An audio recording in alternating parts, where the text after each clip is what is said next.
con nosotros. Bienvenido, ¿cómo le va? ¿Qué dice? Gracias, Paulino. Gracias por la invitación. Un gusto. Usted fue ministro de Desarrollo Social de la provincia de Buenos Aires hasta el 2019. Yo cuando veía, hoy hablamos con una de las que estuvo dentro del colectivo de la línea 620, donde pierde la vida Daniel, el chofer, y contaba su vida en Virrey del Pino, en La Matanza. Yo sé que usted quiere ser intendente en San Martín. Sigue adelante con ese proyecto. Totalmente, con todo. Bueno, hay cosas que son, más allá de la geografía, bastante similares. San Martín, de hecho, tiene más de 50 villas, hasta donde sé. Sí. Con lo cual, digamos, y contaba una vida muy alejada a la vida clase media histórica de la Argentina, es decir, no hay gas, hay garrafa, no hay pavimento, no hay seguridad, la salita a la noche está cerrada y durante el día no tiene médico, por lo tanto solo administra medicamentos, la plaza no saben lo que es una plaza cercana, la comisaría le queda a casi 8 kilómetros. Y su pedido fue, pónganme un gendarme en la puerta, para poder sentir que puedo descansar, puedo dormir o que puedo vivir tranquila. ¿Ese es el cuadro de situación de una parte creciente del conurbano? No todo, pero una parte. Claramente. Eso se repite en casi todos los municipios del conurbano y se repite con esta combinación donde la inseguridad también juega en el fenómeno de la pobreza. Las familias pobres son las que menos herramientas tienen para defenderse de la inseguridad.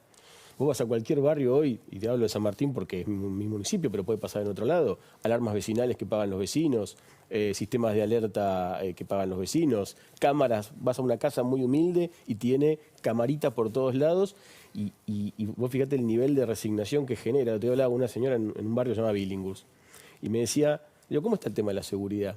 Y me dice, normal. Entonces, digo, ¿qué es normal? No, yo no tengo problemas, me dice, ¿sabes por qué? Porque yo vuelvo de trabajar, voy y compro algo en el almacén y a las 7 me encierro hasta el otro día. Esta idea de me encierro hasta el otro día y resigno el espacio público, porque vos lo decías bien recién, el conurbano tiene un déficit muy grande por su falta de planificación en general de espacios públicos y demás, pero ya es resignar, olvídate de jugar en la vereda o de andar en bici o de cosas que por ahí nosotros llegamos en algún momento a vivir. Y eso es mucha droga, mucha marginalidad, poco empleo, teniendo empleo, seguir siendo pobre, o todo eso junto. Bueno, hay una combinación. Hace poquito salieron los números de pobreza del año pasado, del segundo semestre. Uno mira los números, son números fríos, una estadística. Atrás de esos números, sobre todo en temas sociales, hay personas de carne y hueso, hay hombres y mujeres, hay chicos, hay ancianos.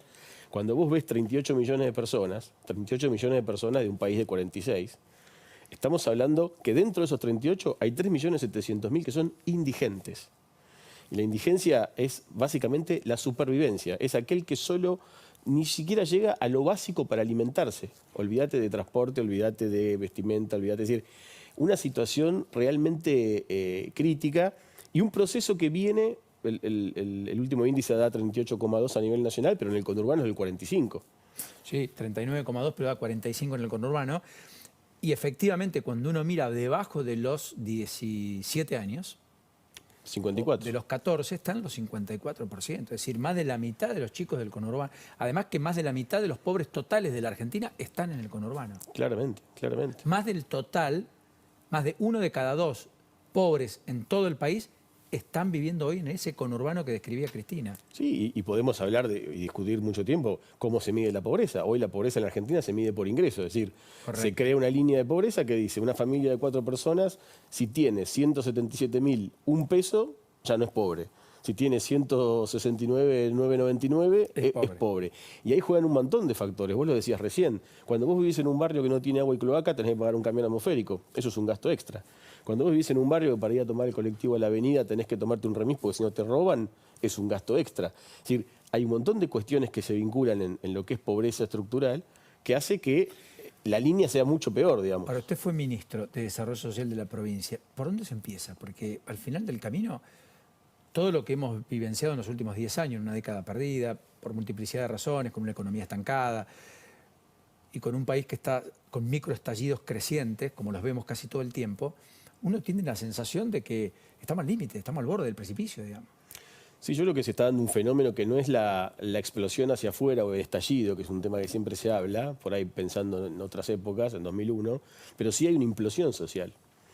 O sea, no hay un estallido, hay implosión social. Hay implosión hacia adentro de las casas, hacia adentro de las familias, y la pandemia lo puso muy sobre la mesa. Es verdad. Porque lo que se rompió el tejido social, las relaciones interpersonales, esta idea forzada, que obviamente que en las villas del conurbano no se cumplió el aislamiento porque es prácticamente imposible cuando hablamos de familias que viven hacinadas en pocos metros cuadrados, digo. Pero esa implosión, con la droga como un factor, y yendo a tu pregunta, yo creo que la clave la tenía recién Flavio Buchino. Me parece que si no asumimos que es por ahí, y yo le agregaría las etapas que planteaban recién, la primera infancia, que es un tema que nosotros trabajamos muchísimo, que es un tema que a veces no tiene mucha, digamos, no... O sea, el jardín maternal y... 45 días a 4 años. Esa etapa, sobre todo para el que está en peores condiciones de vulnerabilidad, es el nivelador.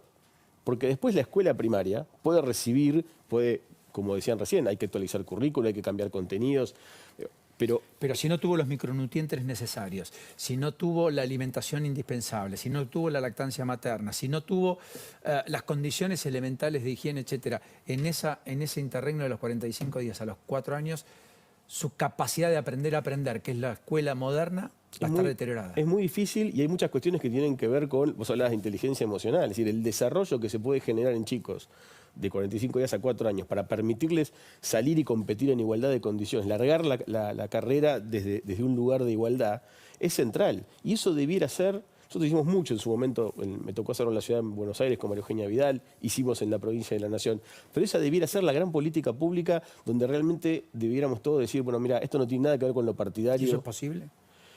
Yo creo que sí, porque estamos también... ¿O posible siempre? ¿Es probable? Yo tengo esperanza en el sentido de que este límite, esta sensación que vos planteabas recién con lo del episodio de Matanza, que es un emergente, pero hay los cortes de energía eléctrica, decenas. La gente se volcó a cortar la de Lepiane.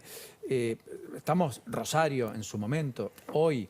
Sí, a mí me parece que ese estado de extremos es el que puede permitir decir, bueno, en este tema... tenemos que poner toda la inversión y habrá que sacar de otro lado, habrá que ver dónde se prioriza. Primera infancia, educación. Pero sobre todo primera infancia. Los programas de primera infancia tienen a veces dicen que son programas caros, ¿no? Porque claramente requieren, se decía recién, mucho personal. Vos para una salita de un año necesitas... Mucho más docentes que para una maestra cuidadora cada tantas camas. Digo, es decir, pero ese trabajo, y yo siempre hago esta comparación, a mí me tocó en la provincia tener a cargo la primera infancia y el sistema penal juvenil. Como los dos extremos, ¿no? Y yo decía, toda la inversión que podemos hacer en primera infancia es algo que lo vamos a, si querés, a recuperar o ahorrar en atención de las adicciones, en sistema penal juvenil, en servicio penitenciario para los adultos. Digo, esto es una realidad, es un camino largo porque no garpa electoralmente, puede ser, porque un chico es un mandato, digamos, ¿no? Los 45 a los 4 es un mandato, pero es imposible no empezar a hacerlo. ¿Qué es lo que más le preocupa a la Argentina de hoy? Bueno, claramente la pobreza y con estos aditamentos, ¿no? La pobreza y el corrimiento que hay del Estado. Es decir, el kirchnerismo generó mucho Estado en términos numéricos, ¿no? Mucho empleo público, muchos cargos políticos, etcétera. Pero esto que contaba esta señora es ausencia plena. Es decir, si como se le dice en La Matanza, en los kilómetros, cuando uno agarra la Ruta 3, no hay nada. Y aparte, porque estos lugares nunca quedan vacantes. Y vos hablaste también del narcotráfico, y ahí hay un jugador. Siempre alguien ocupa lo que no está ocupado. Es como el poder, se ejerce o se pierde. Absolutamente. Entonces, esta idea hoy, ¿quién es el prestamista más accesible en un barrio pobre? El narcotráfico. El tranza. Porque tiene la disponibilidad, porque está cerca, porque no hay programas de inclusión financiera eficientes que hagan que una persona en un país que tiene 40% de economía informal pueda acceder a un préstamo para determinada cuestión, porque a veces la burocracia del propio Estado hace que para conseguir una sonda, un remedio, algo a las 2 de la mañana, es casi una vuelta kafkiana y muchas veces son familias que no tienen ni las herramientas económicas y a veces tampoco tienen las herramientas para acceder, no conocen cómo llegar a eso. Bueno, y ahí tenés un personaje que puede darle la solución. Es carísima esa solución. Es carísima y en general termina con la muerte, pero eso es una realidad que se vive. Porque al final el camino siempre, y en todos los casos la droga, siempre. mata. Totalmente, totalmente. Gracias. Gracias a vos, Paulina, por la invitación.